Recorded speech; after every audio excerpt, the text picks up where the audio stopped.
코로나 시절 한국은 위스키 광풍의 중심에 있었습니다. 엔트리급 위스키를 사기 위해 마트나 리커샵 앞에 줄을 서는 오픈런이 일상이었고, 발베니 12년 한 병의 가격이 14만 원을 훌쩍 넘기도 했습니다. 희귀한 위스키는 주식보다 수익률이 높다는 소문이 돌 정도였습니다. 하지만 2026년 현재 위스키 시장은 차갑다 못해 거의 얼어붙었습니다. 경기가 침체된 영향도 있겠지만 그 이면에는 술을 마시는 행위 자체를 근본적으로 제고하는 소버 큐리어스 트렌드 역시 자리 잡고 있습니다. 무조건 술을 끊는 금주와는 조금 차이가 있습니다. 술에 의존하지 않고 자신의 몸과 정신을 맑게 유지하려는 의도적인 선택이 대세가 된 것입니다. 위스키 강의와 행사를 진행하며 프리랜서로 활동하고 있다 보니까 저는 이러한 시장의 변화를 누구보다 민감하게 체감합니다. 과연 내가 이 일을 계속 할 수 있을까 하는 고민이 깊어지는 요즘입니다. 위스키바와 리코샵 폐업 소식이 하루 걸러 들려오고 세계적인 증류소도 휴관을 이어가고 있습니다. 통계 데이터를 통해 위스키 산업이 마주한 위기 분석해 보겠습니다. 스카치 위스키 협회는 매년 전 세계 스카치 수출 공식 데이터를 발표합니다. 2026년 2월 발표된 데이터를 살펴보면요, 2025년 전체 스카치 위스키 수출액은 53억 6천만 파운드, 한화 약 10조 6,758억 원을 기록했습니다. 700ml로 환산하면 연간 13억 4천만 병이 수출된 셈입니다. 1초당 43병의 위스키가 전 세계 163개 국가로 보내진 거니까 얼핏 대단한 숫자처럼 들립니다. 하지만 2024년과 비교하면 금액은 1.8%, 물량은 4.3% 하락했습니다. 더 중요한 건 맥락입니다. 2024년에도 이미 금액 기준 3.7% 하락한 상태였습니다. 특히 최대 시장인 미국의 상황이 좋지 않습니다. SWA에 따르면 2025년 4월 미국의 관세 10% 부과 이후에 5월부터 12월까지 대미 수출은 금액 기준 7%, 물량 기준 15%가 감소했습니다. 프랑스, 일본, 대만 등 주요 소비 국가에서도 일제히 물량과 금액 모두 하락세가 관측되었습니다. 싱글몰트 수출액도 전 세계적으로 6% 감소했습니다. 위스키를 마시는 사람이 하루아침에 사라진 것은 아니지만 사람들이 예전처럼 비싼 위스키에 선뜻 지갑을 열지 않는 것으로 보입니다. 이렇게 시장이 둔화되면서 더 큰 문제가 생겼습니다. 바로 재고 과잉입니다. 위스키는 숙성 기간이 길기 때문에 수요가 꺾였다고 해서 바로 생산을 멈추어 수요 공급의 균형을 맞추기가 매우 어렵습니다. 코로나 기간에 위스키가 향후 많이 판매될 것으로 보고 생산을 늘렸으나 이후 경기 둔화, 인플레이션, 소비 패턴 변화 등으로 실제 소비가 기대만큼 나오지 않고 있습니다. 파이낸셜 타임즈에 따르면 디아지오, 페르노리카, 캄파리, 브라운포맨, 레미 코인츠로 같은 주요 상장 주류 기업 5곳이 보유한 숙성 재고의 가치는 약 220억 달러, 하나로 약 32조 원 이상에 달합니다. 이는 지난 10여 년 내 가장 높은 수준입니다. 미국 증류주 협회는 2024년 말 기준 미국 위스키 재고가 거의 15억 프루프 갤런에 이르렀으며 이는 2012년 이후 3배로 늘어난 규모라고 밝혔습니다. 켄터키 디슬러 협회에서도 켄터키에 1610만 배럴의 버번이 숙성 중이라고 발표했습니다. 금주법 폐지 이후 최대치입니다. 켄터키에서는 숙성 재고 자체가 과세 대상이어서 재고가 늘고 숙성 기간이 길어질수록 기업의 현금 부담이 더욱 커집니다. 창고가 가득 차면 기업은 생산부터 줄이게 됩니다. 진빔을 만드는 켄터키 클레르몽 증류소는 2026년 버번 증류를 멈추기로 했습니다. 병입과 창고 운영, 방문객, 센터까지 모두 닫는 것은 아니지만 핵심은 당분간 위스키를 더 이상 만들 필요가 없다는 신호를 보냈다는 점입니다. 아일랜드의 미들턴 증류소도 2025년 봄부터 여름까지 생산을 일시 중단했습니다. 디아지오는 로즈아이 몰팅스 가동을 2026년 6월까지 멈춘다고 밝혔습니다. 라프로이카 보모어는 생산팀 통합이라는 고육지책을 발표했습니다. 파산하거나 관리 절차에 들어간 곳도 있습니다. 아일랜드의 워터포드는 2024년 11월 자금 조달 실패 끝에 관리 절차에 들어갔습니다. 새 주인을 맞이하긴 했지만 조금 더 지켜봐야 될 것 같습니다. 스웨덴의 맥미라 증류소는 2024년 8월 파산 선고를 받았지만 다행히 투자자에게 인수되면서 완전 청산은 피했습니다. 구조조장 업체 BTG는 2025년 말 스코틀랜드 증류소 약 5곳 중 한 곳이 재무적으로 곤란한 상태라고 분석했습니다. 바인페어는 미국에서 2025년 한 해에만 약 50개 크래프트 증류소가 문을 닫은 것으로 추정된다고 보도했습니다. 업계 전문가들은 지금 상황을 1980년대 스코틀랜드 브랜드를 뒤흔든 위스키 호수에 빗대기도 합니다. 창고에 위스키 재고가 호수를 이룰 만큼 쌓였다 하여 붙여진 암울한 명칭입니다. 당시 과잉 생산으로 브로라, 포트앨런 등 역사적인 증류소들이 폐쇄가 됐고 업계가 회복하는데 거의 20년이 넘는 시간이 걸렸습니다. 지금이 그때와 완전히 상황이 같다라고 보기는 어렵지만 재고가 시장을 압박하고 있다는 점은 분명히 닮아 있습니다. 자, 한국 얘기로 넘어가 볼까요? 한국의 관세청 데이터를 보면 2025년 위스키 수입량은 2618톤, 수입 금액은 2억 101만 3천 달러로 지난해 대비 각각 25%, 19% 하락했습니다. 2022년 수입 금액이 2억 6,680만 달러, 2023년 수입량 3만 586톤으로 정점을 찍고 계속해서 하락해오고 있습니다. 그나마 희망적인 점은 중량의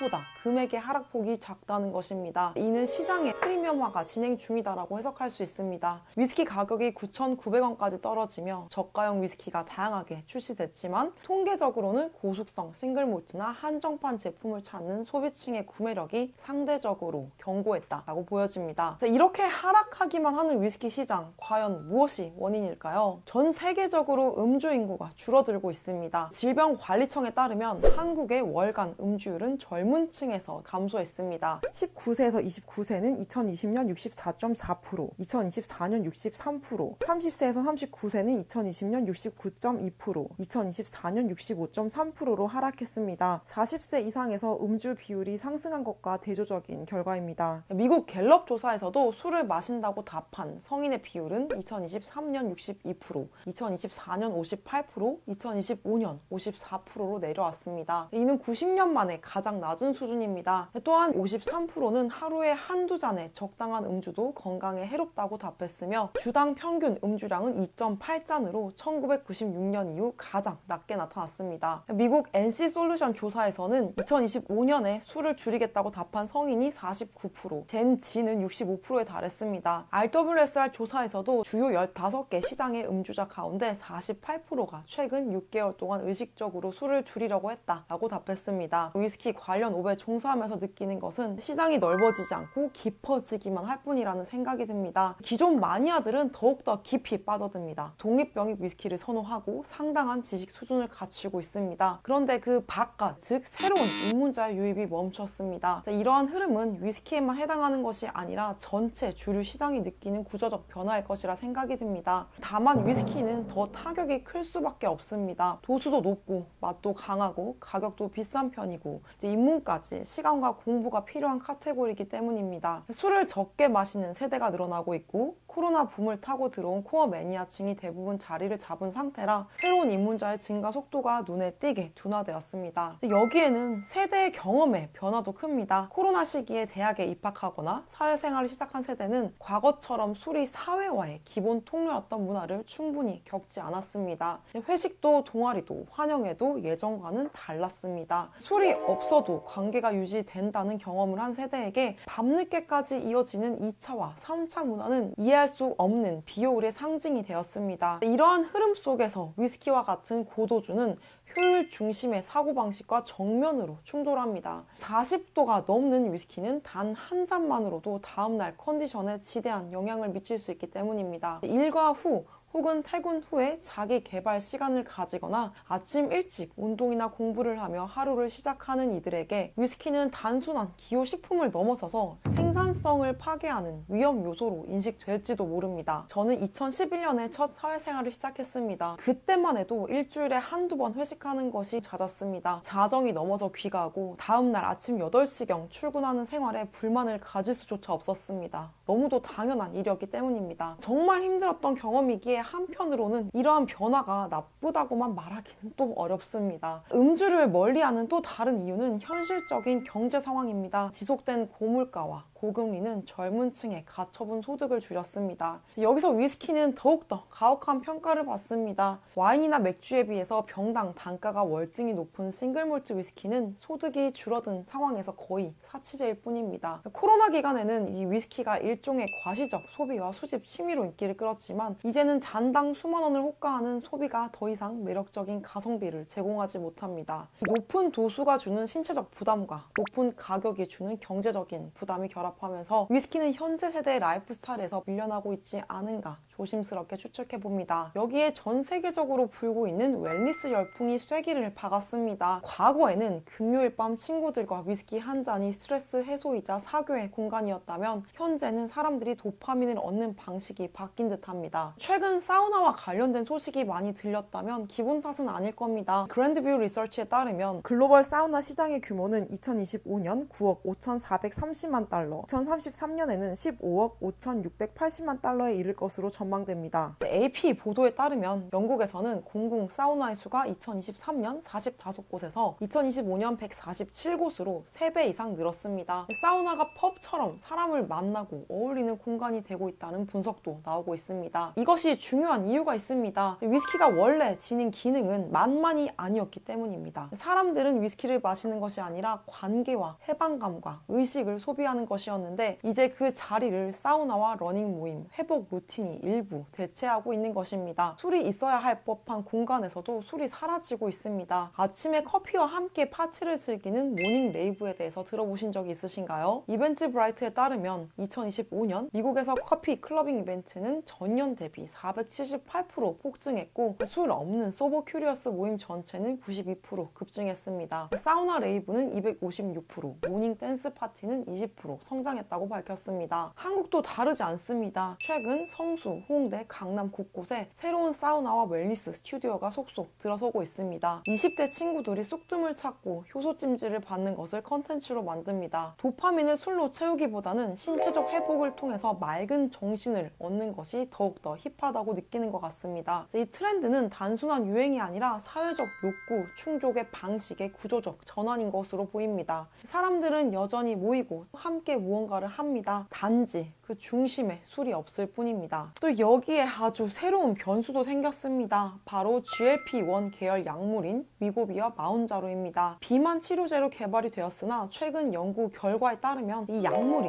술에 대한 갈망과 음주 지표를 낮출 가능성이 높다는 점이 확인되었습니다. 버지니아 공대 프랄린 의생명 연구소가 2025년 사이언티픽 리포트에 발표한 연구 결과에 따르면 GLP-1 약물은 위 배출 속도를 늦추어서 알코올이 혈류로 들어가는 속도를 지연시킵니다. 또한 뇌의 보상회로에 작용해서 술을 마셨을 때 느끼는 즐거움이나 취기를 줄이고 알코올에 대한 갈망 자체를 억제하는 것으로 나타났습니다. 자마 사이카이 애출에 실린 임상실험은 위고비 성분인 세미글루타이드가 알코올 사용 장애 성인의 일부 음주 지표와 갈망을 줄였다고 보고했습니다. 마운자로 성분인 티르제파타이드 역시 동물 실험과 임상 실험 등록 자료를 통해서 음주 행동을 감소시킬 가능성이 꾸준히 제기되고 있습니다. 이러한 약물들이 위스키 시장 전체를 흔들었다고 단정하기에는 아직 이른 시점일 수 있습니다. 하지만 건강 관리와 체중 감량을 위해서 약을 선택하는 인구가 급증하는 현 상황에서 시장에 새롭게 생긴 브레이크인 것은 분명해 보입니다. 저 역시 마운자로를 투약해본 경험이 있습니다. 매일 술을 즐기던 저조차도 실제로 술에 대한 욕구가 현저히 줄어드는 것을 경험했습니다. 술이 눈앞에 있으면 마시긴 하지만 마시는 양이 확연히 줄어들었고 무엇보다 평소에 술이 갑자기 당기는 현상이 거의 사라졌습니다. 위스키 대신 위고비라는 표현은 단순히 말장난이 아니라 실제 임상 데이터와 사용자의 경험이 뒷받침하는 새로운 시장의 장벽입니다. 이러한 시장의 변화를 두고 SWA의 최고 경영자 마크 켄트는 폼은 일시적이지만 클래스는 영원하다라는 말을 남겼습니다. 위스키 시대가 완전히 끝난 것은 아닐 것입니다. 다만 지금은 거품이 빠지고 본질적인 가치만 남는 혹독한 조정기에 더 가깝다고 봅니다. 한국의 위스키 애호가들도 달라졌습니다. 무조건 줄을 서는 소비는 줄어들고 가치가 분명한 위스키나 독립병입, 한정판 위스키 수요가 훨씬 더 좁고 깊게 쏠리고 있습니다. 해외 기관이 본 한국 시장 역시 하이볼,